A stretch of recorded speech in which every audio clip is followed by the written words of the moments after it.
tune it in the sun. This is TFM. Get ready to rock.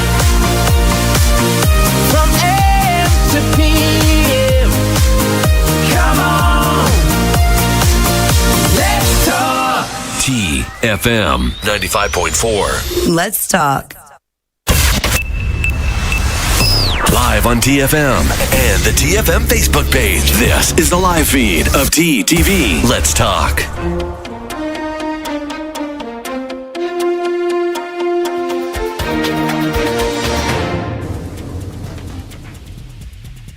Hello and welcome to the Midday Update. These are the top headlines from our newsroom today. Awasir celebrates 5th anniversary in the Sultanate today. 30% of Oman's population to get vaccinated before June. How to cut your expenses and survive on a lower pay.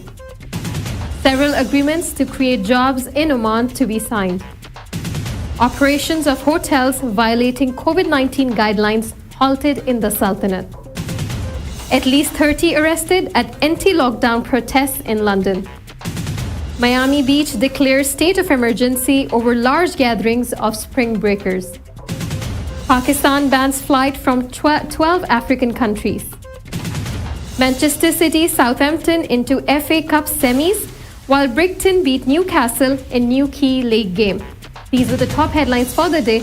Let's see how the weather condition looks like in the Sultanate in our weather update. This is Maythal Shukeli with today's weather update, and at the moment I'm at the TFM studio in Al Khuair. Before we move on to weather, here is our fact for the day. Contrary to what most people think, lightning can strike twice in the same place, and tall buildings have the tendency to be struck multiple times. That is our fact for the day. Now let's move on to weather. An alert has been issued by Oman Meteorology and Civil Aviation Authorities saying that there will be rough sea condition over Al Musandam and along the coastal areas of Oman Sea, and there will be mainly clear skies in the Sultanate with chances of cloud formation over Al Hajar Mountains and dust blowing due to fresh wind over northern areas. And now let's take a look at how the weather will be like in all the governorates. Muscat will be sunny, temperatures between 31 to 25 degrees Celsius. Musandam will be sunny, temperatures between 29 to 23 degrees Celsius. North Al Batana will be sunny, temperatures between 34 to 25 degrees Celsius. South Al Batana will be sunny, temperatures between 36 to 22 degrees Celsius. Al Buraymi will be cloudy, temperatures between 32 to 18 degrees Celsius. Al Dhahira will be sunny, temperatures between 35 to 17 degrees Celsius. North Al Sharqiyya will be cloudy, temperatures between 38 to 16 degrees Celsius. South Al Sharqiyya will be partly cloudy, temperatures between 34 to 23 degrees Celsius. Al Wusta will be sunny, temperatures between 38 to 19 degrees Celsius. And Dhafar will also be sunny, temperatures between 32 to 24 degrees Celsius. Welcome back to TTV. You're watching Midday Update. Now, before we get into the details of the local stories for the day, let's see how the COVID-19 situation looks like in the Sultanate. The Ministry of Health officials has announced the registration of 2 death cases due to coronavirus in Oman. Now, these cases have been accumulated in the last 3 days. The Ministry of Health officials has now extended their deepest condolences to the families of the deceased. In addition to that, the Ministry of Health has also announced the registration of 1,665 new coronavirus cases in Oman in the last 3 days. This has taken the total cases in the country to 150,800, including 139,100 recoveries and 1,622 deaths. According to the Ministry of Health, in the past 72 hours, 1,229 recoveries were also reported. The ministry has urged everyone to adhere to social distancing instructions issued by the Supreme Committee and the Ministry of Health.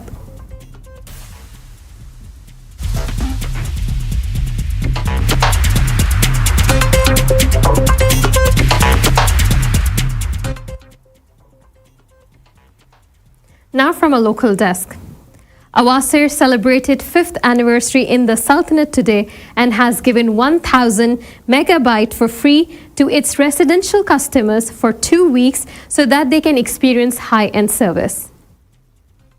Could you please tell us how the journey has been for the last 5 years?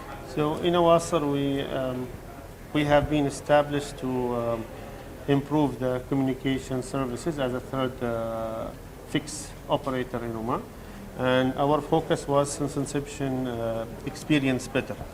We wanted our customers to have the best possible experience, regardless is it an experience coming from the technology itself or from the angles that touches their life. So it can be the price, it can be multiple factors.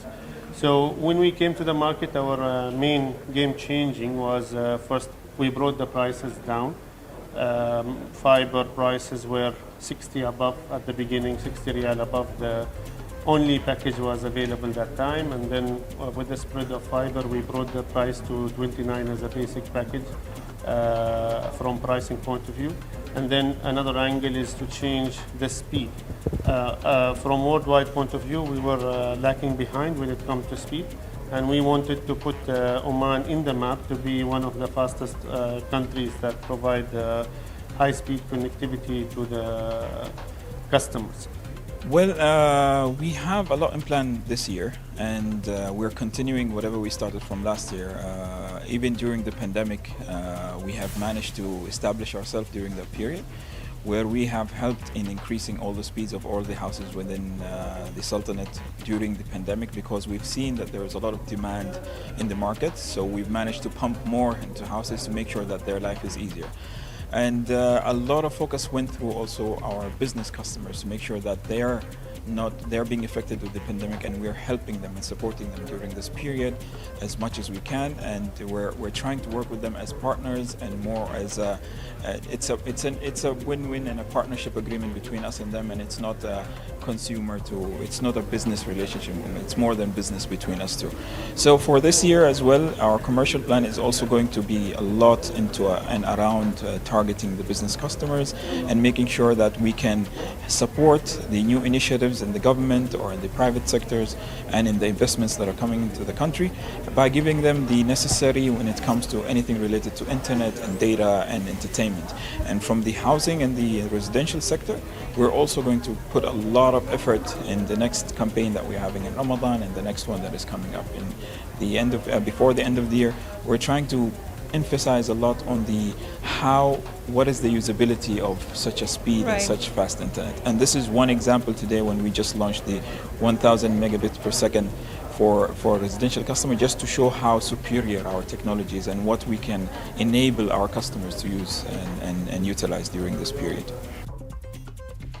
30% of Oman's population will be given the coronavirus vaccine by the end of June and 70% by the end of this year, Dr. Mohammed bin Saif Al Hosni, the Undersecretary for Health Affairs at the Ministry of Health, said while speaking to Oman TV. He said that we aim to receive 5.4 million doses of the vaccine by the end of this year. The country will immunize 30% of the population by the end of June 2021 and 70% by end of this year. 91,000 people in the country have already received the vaccinations. This constitutes 57% of our target groups.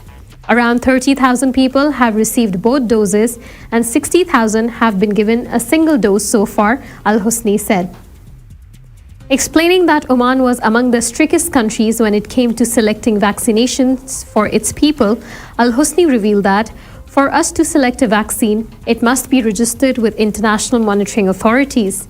The vaccines we use are safe and very effective in preventing people from entering intensive care. All indicators point to this. To date, the country has signed contracts to obtain 3.02 million doses of vaccines from multiple manufacturers, which includes Pfizer, AstraZeneca, and Johnson & Johnson's. Negotiations with other companies will be made once they have reached the minimum requirements acceptable by international bodies. The Undersecretary went on to say that, according to the agreement Oman has with Gavi, the Vaccine Alliance, it is hoped that more vaccine doses will reach the country by the end of this month. The contract with Gavi is for 1 million doses, but no more than 75,000 are expected to arrive in March. Dr. Mohammed Al Hosni also said that Sultanate is looking into launching a COVID-19 health passport to make it easier for vaccine recipients to travel between countries. Now, with many people in the country facing the financial pinch due to the coronavirus pandemic in the form of either delayed and or reduced salaries, we have come up with 5 ways you can reduce your expenses during these unpredictable times. Number 1, avoid eating out or takeaways. Depending on how many you're ordering for, where you are getting your food from, and what you plan on eating, ordering takeout or going out for meal can set you back quite a bit, especially if you do it too often. With many suggesting taking up a hobby or learning a skill during the spare time we have because of the pandemic, learning to cook is a great way to save money, an essential survival skill. Number 2, walk short distances instead of using your car. Fuel prices in Oman aren't that high compared to other countries in the world, but every little bit of money saved during these testing times is beneficial. The next time you're heard out to the supermarket or for an errand that is a short distance from where you are, why not walk instead of taking your car? According to financial analyst Ramunaj Venkatesh, it has multiple benefits. Now, number 3, move to cheaper accommodation if you can. Rents across many parts of the country have fallen during the ongoing pandemic, in part due to large numbers of expats who traditionally occupy homes in apartment complexes, leading to a shortfall in demand that has resulted in realtors reducing rental rates to attract new tenants. Doing a little bit of research and finding out where properties are cheaper than your area, as well as a little bit of haggling with the landlord in charge of the building you're considering moving into, will definitely help you here. Number 6, postpone spending on luxury goods. Many people have cut back on luxury expenses during the pandemic, primarily out of necessity or circumstance. Despite many stores having slashed prices to attract customers, people are advised not to splash the cash on expensive items right now. Lastly, buying groceries available on offer. Many supermarkets regularly have promotional offers these days to boost sales during the uncertain times of the pandemic. Basic goods that are ended on a day-to-day basis can of course be bought as and when needed, but it is advisable to wait for discounts to buy consumables that are used less often. With the aim of creating job opportunities, improving income, meeting the demand for employment, and reducing the number of expatriate workers, the Ministry of Manpower will sign a number of agreements to provide part-time employment opportunities in the private sector. The ministry said that the part-time work system aims to create job opportunities, improve income, meet the demand for employment, and reduce the number of expatriate workers as it brings higher productivity for the employer, the ability to increase and reduce the workforce as needed, control costs, meet the needs of the labor market, and flexibility in employing job seekers. Partial work will also benefit the national workforce by diversifying and strengthening sources of income, enabling experienced people to work on different contracts with more than one party, and an opportunity to manage time, control the number of working hours, develop new skills, gain experience, besides studying for the student or even start a personal project, the ministry added. There are several types of part-time work contracts, including a temporary work contract, a seasonal work contract, an occasional work contract, a partial contract, a contract through social media platforms, a specific work contract for a specific task, a fixed period and indefinite contract, a voluntary work contract, a remote work contract, and lastly, a free labor contract. Many hotels in the Sultanate that have been designated as isolation centers have been punished by having their operations halted for not following COVID-19 prevention protocols. Depending on the seriousness of the violation, individuals breaking quarantine rules while in these centers have also been fined anywhere between 100 to 1500 Omani riyals. And speaking exclusively to the Times of Oman, Hamoud Al-Mandari from the Relief and Shelter Sector of the Ministry of Social Development said, The violations by hotels include quarantine guests gathering in large numbers, using common areas in hotels when they need to stay in their rooms, not wearing masks to stop the potential spread of infection, gathering in large numbers near common areas such as swimming pools, and guests leaving their hotels without permission from the authorities before the end of their isolation period. Under current regulations, arrivals to Oman must compulsorily quarantine for a week with a COVID-19 test done on the 8th day of their entry into the country, as well as one taken on arrival. All expenses must be borne by the traveler, although children and those aged above 60 do not need to enter isolation. Al-Mandhari added that a few travel agents in the country were also behind some of the violations. In some cases, they charged people who booked isolation rooms the same price as the visitors to the country on holidays. He said that travel agents are quoting a higher price for rooms, and guests only find this out when they come to the country. These agents are not honoring the agreement between us and them. The hotels are raising the prices for all quarantine guests and local visitors. By doing this, they are acting greedy and exploiting them. Another violation is that more than one person is being booked into a room when the protocol states that people in quarantine must be provided single accommodation. To enable passengers coming into Oman to easily book quarantine rooms in hotels, the Sahala platform was recently launched by the Ministry of Social Development in collaboration with other relevant authorities. The app also helps people pay for bookings directly and is linked to all the authorities responsible for taking care of passengers arriving to the country from the time they arrive until they finish their quarantine procedures. This was all from a local desk. It's time for a quick commercial break, but stay tuned as we have more updates coming your way from our international desk.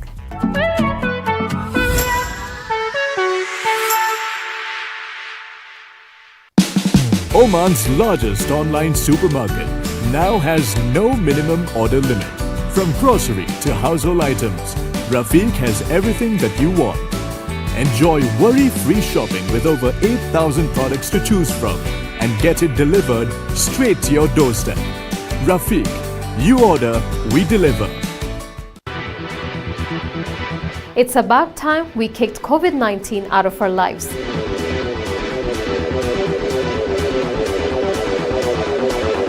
Join us on TTV Outline every Monday and let us learn how to fight COVID together.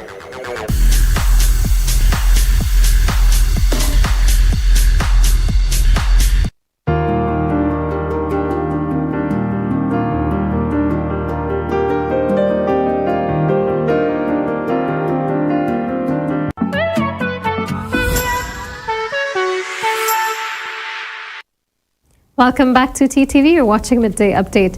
And now from our international desk.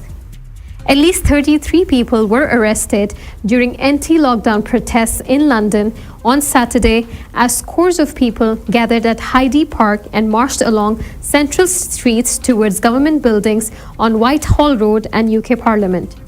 Under the country's COVID-19 rules, protesting is not a reasonable excuse for leaving home, Sputnik reported.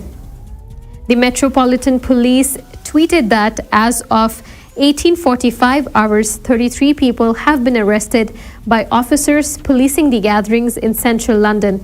Most of the arrests have been for breaching COVID regulations. The London police said they are continuing to engage with people attending the ongoing protests in central London. The Metropolitan Police added that those gatherings in crowds are being encouraged to disperse and go home. Officers will take enforcement action where necessary. This could be a fixed penalty notice or even arrest. Over 60 members of parliament wrote to Home Secretary Preeti Patel asking her to lift the pandemic-linked ban on protests, Sputnik reported. According to the Johns Hopkins University, UK has so far reported 4,304,839 COVID-19 cases and 126,359 fatalities. Miami Beach on Saturday declared a state of emergency over concern about a large number of spring breakers gathering in the city. The new measures are essentially purposed to reduce the number of people coming to the area to combat COVID-19, said Miami Beach Mayor Dan Gelber during a news conference on Saturday, reported The Hill. He also announced an 8 p.m. curfew in the entertainment district and a restriction of eastbound traffic on city causeways, which will be available only to residents and hotel guests.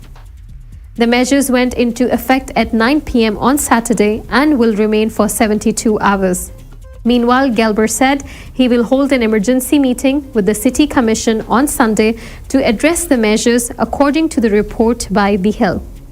Miami Beach's interim city manager, Raul, said Saturday that he's received emails from businesses that have voluntarily closed or don't want to open due to the crowds. Last week, police had to disperse a crowd of about 200 unruly spring breakers who had surrounded by an intersection with pepper balls. The Miami Beach Police Department said at the time that several people were detained and 2 officers were injured.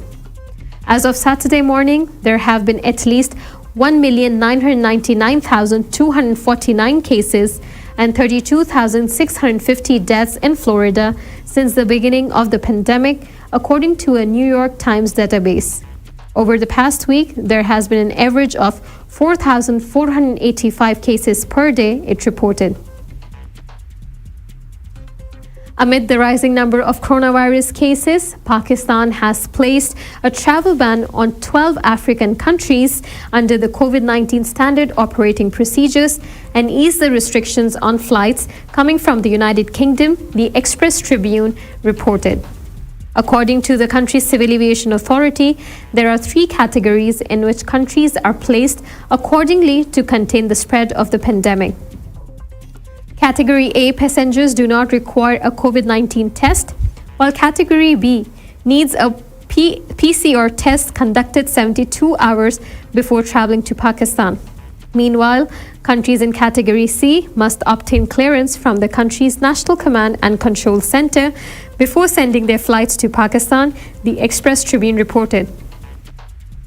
Responding to the rising number of coronavirus cases, CAA issued a new travel guideline on Saturday, placing the African countries, including South Africa, Kenya, Ghana, Zambia, Rwanda, and Botswana, in Category C, and imposing travel restrictions in view of the spread of the infection. Meanwhile, the CAA removed UK from Category C and added it to B. The new order will be applicable from March 23rd and will continue until April 5th, 2021. This latest order comes as Pakistan registered a record number of coronavirus cases in recent months. On Saturday, Pakistan recorded at least 3,876 coronavirus cases, the highest in 8 months. It also recorded at least 42 deaths from the virus as the country's nationwide down tally of the disease reached 623,135. Once again, it's time for a quick commercial break, but stay tuned for more updates from our sports desk.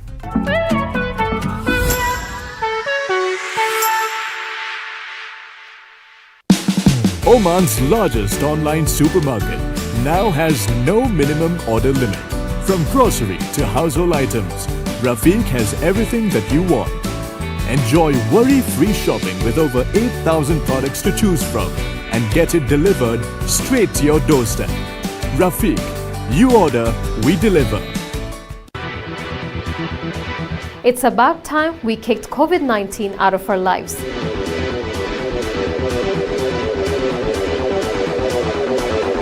Join us on TTV Outline every Monday and let us learn how to fight COVID together.